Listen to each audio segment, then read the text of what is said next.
of the United States, Ronald Reagan.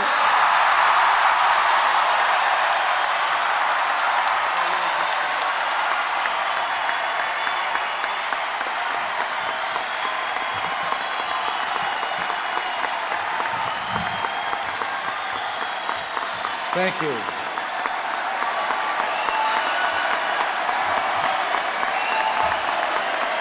Thank you very much.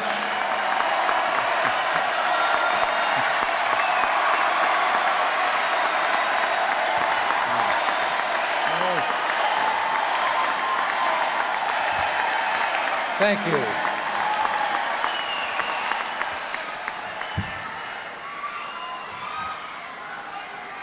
Thank you. Thank all of you, and thank you, Frank, Mary. It's great to be in New Orleans.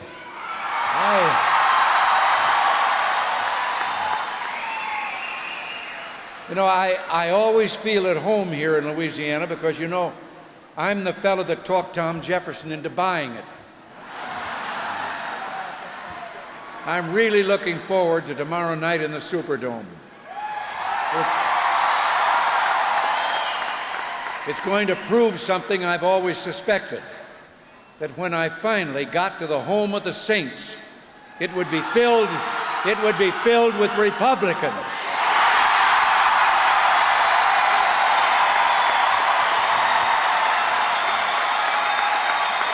But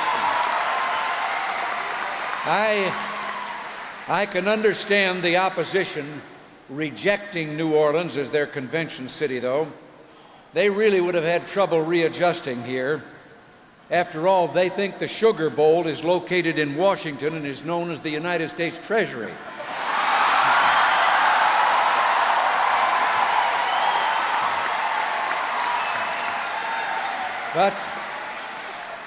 But I can guarantee one sight here would have made them feel at home.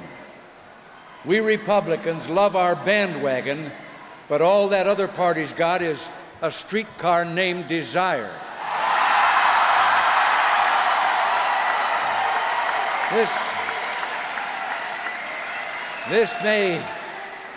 This may surprise you, but today I want to point out similarities between myself and both of the nominees at the top of the other ticket.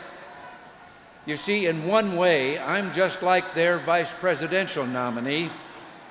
Neither one of us shares the political views of their presidential nominee.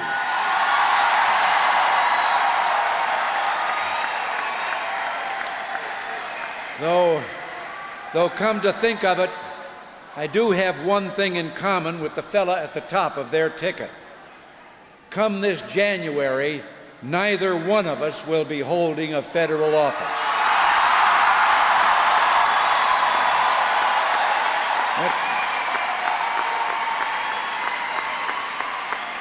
But I confess to all of you, I did miss that other convention this summer. I did read, though, all about it, those great issues and ideas, and I've got to admit I found them pretty interesting when I first heard them back some years ago. But believe me, I know better than to even mention their platform, that in a city that takes such pride in its cuisine, its cooking, who would dare discuss in front of the proud people of New Orleans anything so rehashed, so reheated, and so often rejected?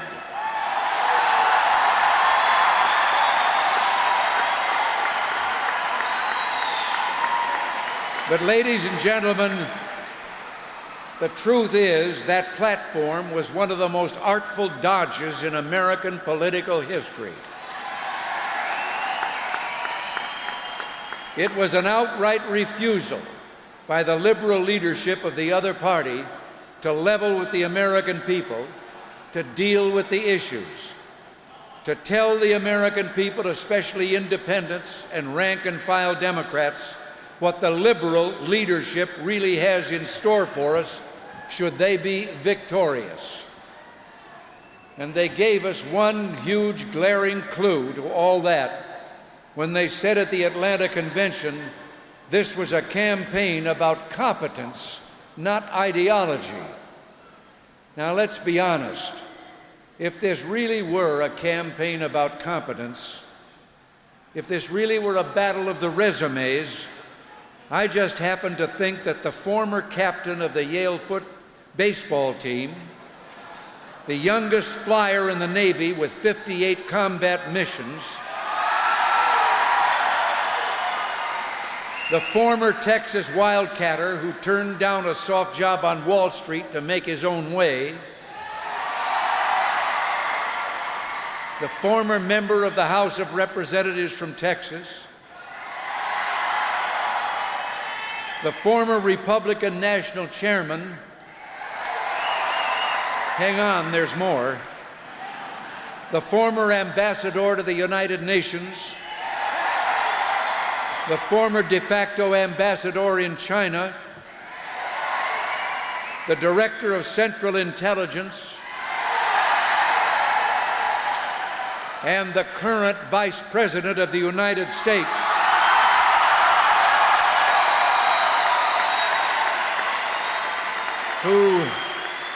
Who's handled every tough issue, from deregulation to drugs to terrorism. Frankly, I think the fellow with that resume has it all.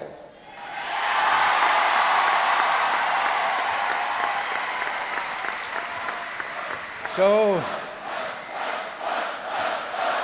you're right. That's his name. So, why did they say it?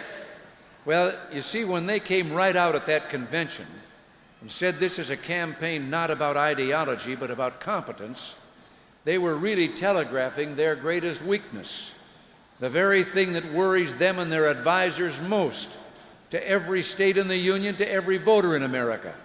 And that's their liberal record and that of the liberal leadership of their party in Congress.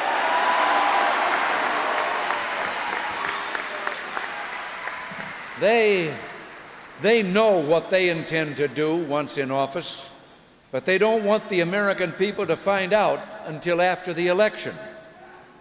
And that's where we come in, you and me.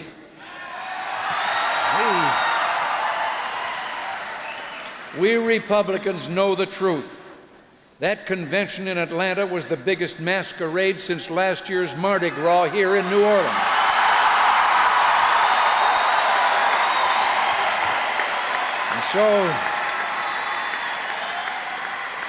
So we're here this week for one purpose: to get our message to the American people, to prove to the liberal leadership of the other party, starting here and starting now, their attempt to hide their stand on the issues isn't going to work. The masquerade is over.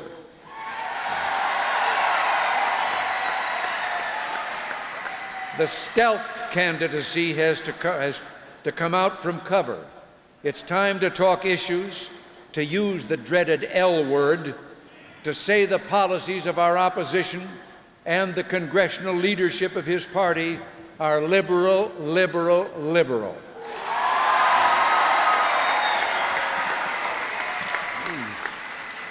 The choice before the American people this year is just as clear as it was in 1980 and 1984. A choice between, on the one hand, the policies of limited government, economic growth, a strong defense, and a firm foreign policy, and on the other hand, policies of tax and spend, economic stagnation, international weakness, and accommodation, and always, always, always blame America first. Yes, the choice this year is between the policies of liberalism or the policies of America's political mainstream.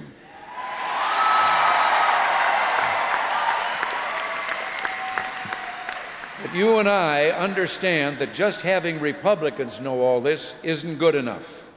Our great victories of 1980 and 84 were based on millions of independents and rank-and-file Democrats who came our way. Their votes especially those of traditional Democrats, is the key battleground. And here we have an advantage, because on economic, social, and foreign policy issues, those conservative-minded Democrats agree with us.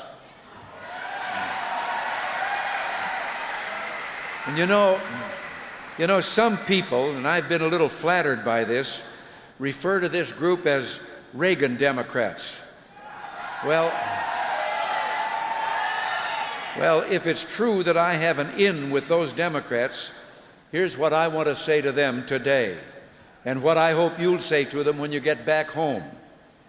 You're right to feel uncomfortable about the leadership of the party you and I once pledged loyalty to, a party that once stood for the broad interests of America's working men and women has become a party fixated on the narrow agenda of the liberal elites and special interest groups.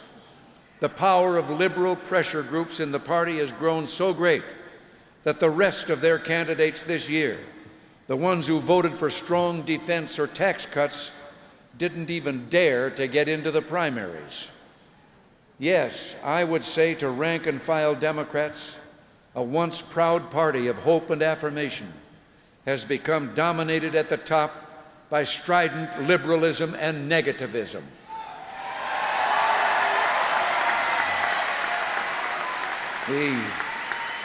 The party of yes has become the party of no.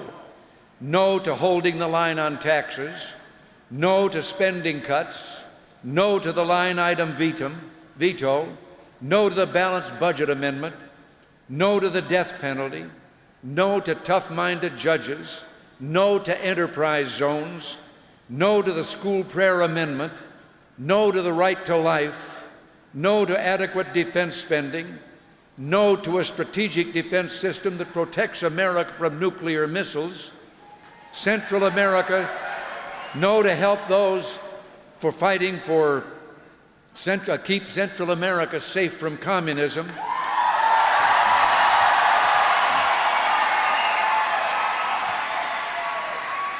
no to liberating Grenada, no to a policy in the Persian Gulf that's helped ending war in that region,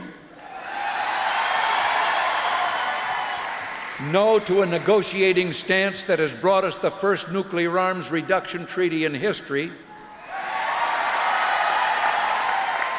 no to the foreign policy of strength and purpose that has told the truth about communism and helped bring the first signs of change to the Soviet Union in 7 decades.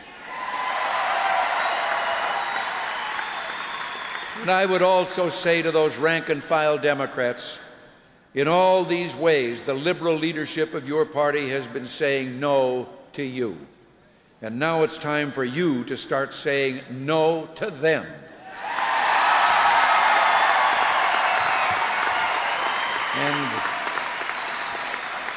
And the best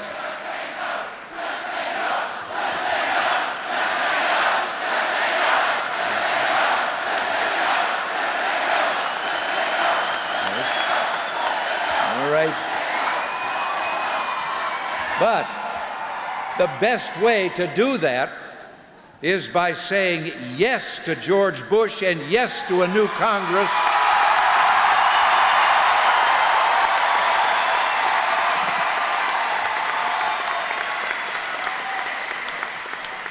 A Congress that will work with the new president, not against him, a Republican Congress. My fellow Republicans, this is the message we must carry to America this week and beyond. For too long, the control of the Congress has been in the hands of the liberal leadership, so let us say to conservative Democrats and independents, don't cancel out your vote for George Bush by voting for a senator or representative who will go along with the liberal leadership of the Democratic Party and fight all the good the new president will try to do.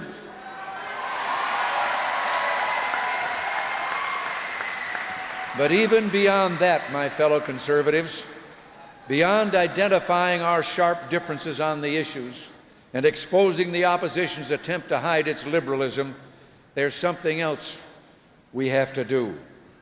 As time has gone by, the memory of the economic and foreign policy nightmares that we faced when we took office has faded. And so we have to remind the American people of the record, of how far we've come. Now, you can be sure the opposition party isn't going to help us here. They're even trying to pretend those economic and foreign policy nightmares they gave us never happened. One political commentator noticed this at their recent convention. And believe me, I just don't think I can improve on this paragraph. Let me read to you what Mark Halperin said. And remember, this is from him now, not me, because, you know, I might be accused of being biased.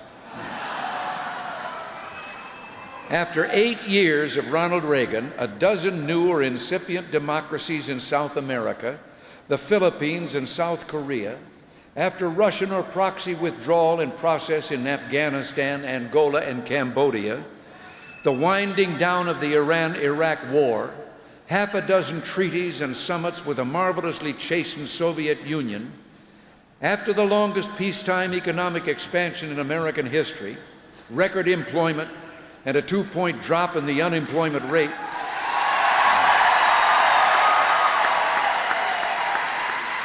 a significant drop in the crime rate, a 12-point drop in the prime rate, and a 10-point drop in the rate of inflation, not to mention tax reform and an economy that has succeeded in making the stock market crash almost inconsequential, the Democrats trotted out Jimmy Carter to say, "I told you so," end quote.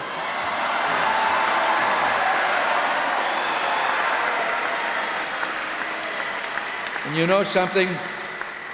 When I saw that happen in Atlanta, forgive me, but I couldn't help but think, there he goes again.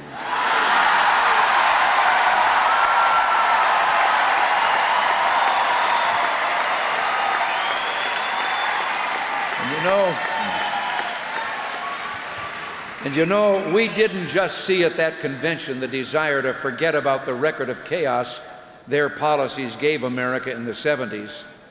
We also heard them openly saying they're going to steal our words and slogans, words like community, family, values, and even more amazing, after 8 years of prophesying gloom and predicting doom every night on the evening news, they now want to be, and are you ready for this, optimistic and hopeful.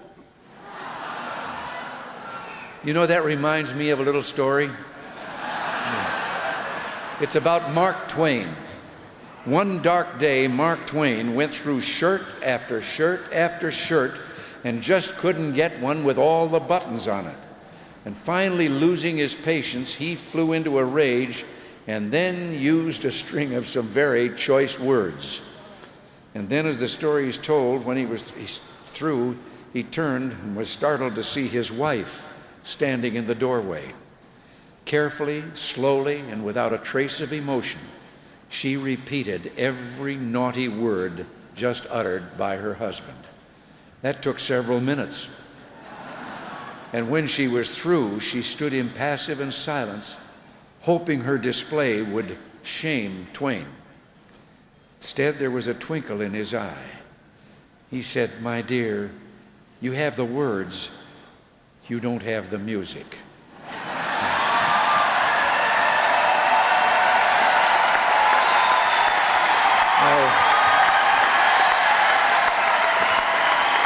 Well, that's true about the so-called leaders of the other party. They can try and adopt our words, but as long as we Republicans get out there and give the American people the music, there isn't a chance they'll get away with it.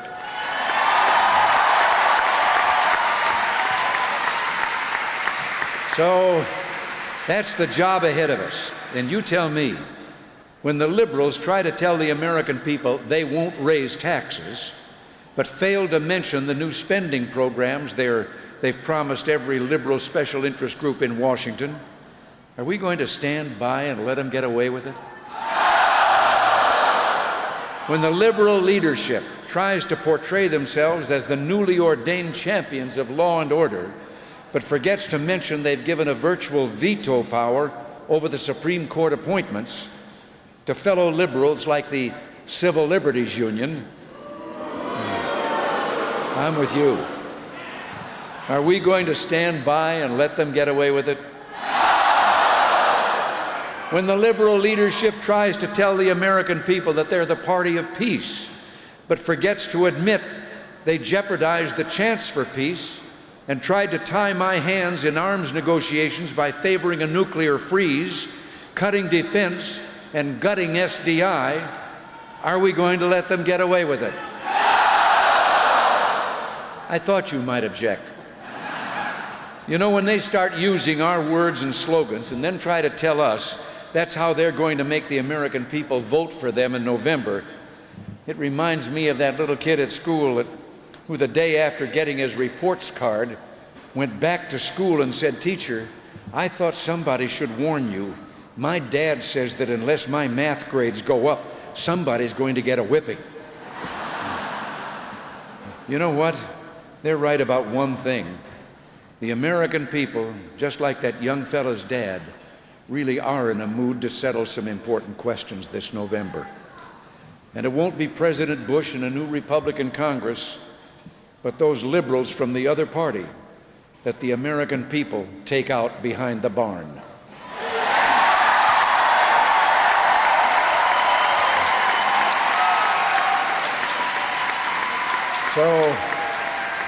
So, ladies and gentlemen, we have to get our word out about our own great record. But one other thing, too. Nobody votes for you just to say thank you. Americans can be appreciative about the past, but believe me, Americans vote for a vision of the future. So we must talk to America about her future. We conservatives must go to the American people and tell them even 68 months of economic growth and 17.5 million new jobs isn't good enough for us. We want more growth, more opportunity, more jobs.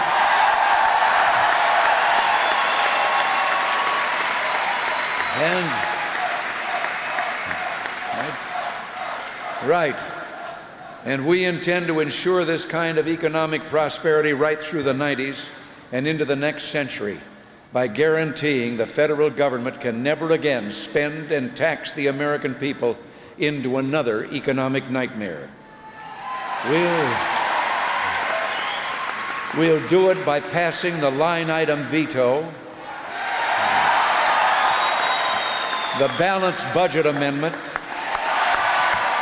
and limits on the congressional taxing power. So, too, we never want to see the day when the Supreme Court is more interested in criminal rights than in the rights of the victim and of society itself.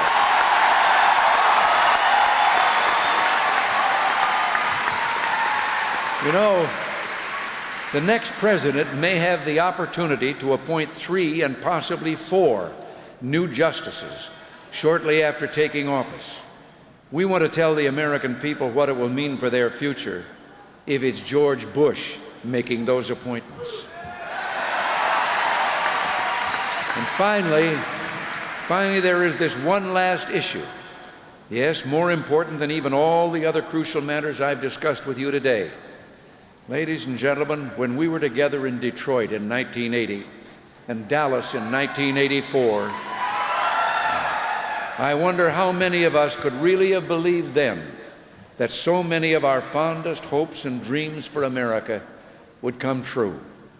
And of all those things that have happened, how many of us could have imagined 8 or even 4 years ago that one day I would have the opportunity to stand as I did a few months ago there in the Lenin Hills at a podium at Moscow State University and tell the young people of Russia about the wonder and glory of human freedom.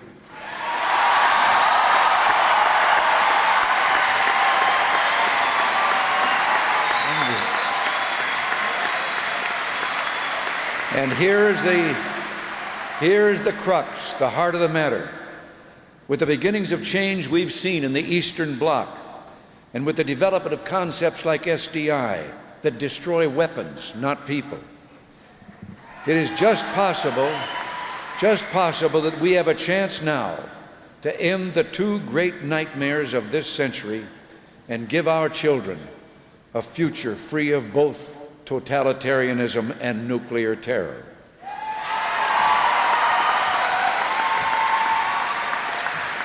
My fellow Republicans, we have proved that what works in foreign policy is exactly the opposite of the policies of our opposition. We have demonstrated time and again that plain talk, a strong defense, and tough diplomacy bring peace. What a great moment we have before us, and oh, how future generations will dishonor us if now, in a moment of sudden folly, we throw it all away. And this is what is now at stake. We must hold to this moment of hope.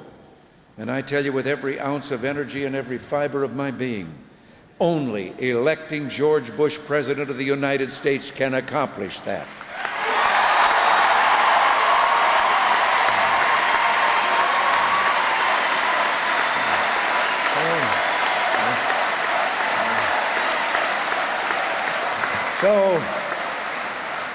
So let us go forth this week to tell the American people what's really at stake, the fate of generations to come, the hopes of peace and freedom for our children, for all the children of the world.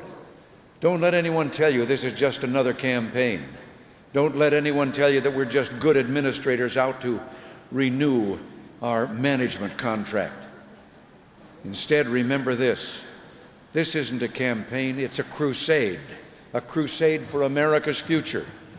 And this too, we aren't just good conservative managers. We are the keepers of the flame, the protectors of the dream.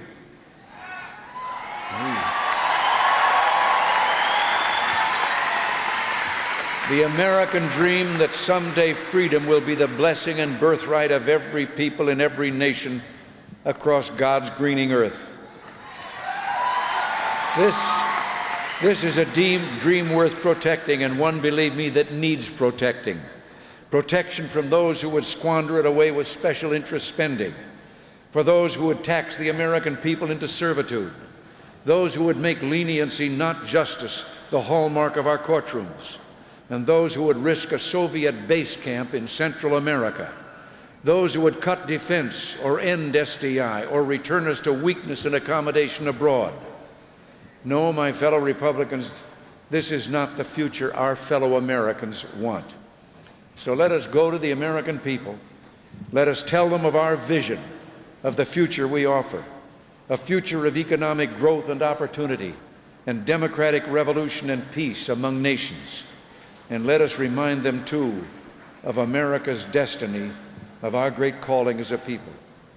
And let us take them to a place where they can see with us that hilltop just now being glimpsed through the dark, but dispersing clouds of 20th century tragedy.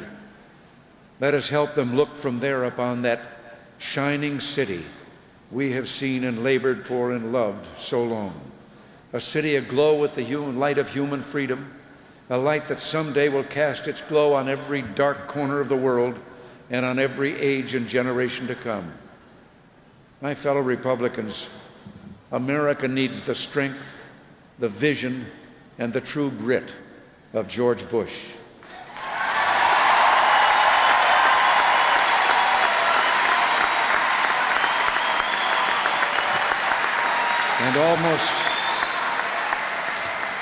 And after almost a half a century of Democratic Congresses, America needs a Republican Congress, and you and I are going to give her both.